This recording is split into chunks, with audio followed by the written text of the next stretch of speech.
Àṣàbí. Àṣàbí. Ọmọ tí a yàn, ọmọ ọjọ́bọ̀, ọmọ tó wá pẹ̀lú ọlá, ọmọ tí orí rẹ̀ dára.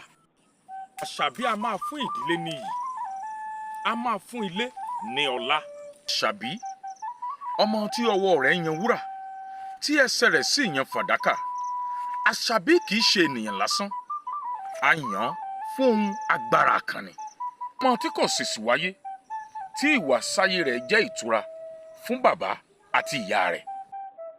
Láti bí fún ìdí pàtàkì, ilẹ̀kùn máa ṣí sílẹ̀ fún kódà kó mọ̀ kàn dáradára. Àṣàbí jẹ́ ọmọ tó ní orí eléyìí tí wọ́n máa ń fẹ́ràn. Ó jẹ́ ọmọ tá a bí láti jẹ́ adarí. Ó sì tún jẹ́ ọmọ tí a máa ń fi owó tàbí ẹ̀bùn mọ̀. Ọmọ ẹni ò kí ń dára kó má kù síbì kan. Bí Àṣàbí ṣe dára tó, ìyàwó Súlègbìrà ló yẹ kó jẹ́ nítorí ìjẹkújẹ yìí pọ̀. Ẹnu Àṣàbí dúró, ọmú oúnjẹ làṣàbí. Ayé mi tèmi bá mi.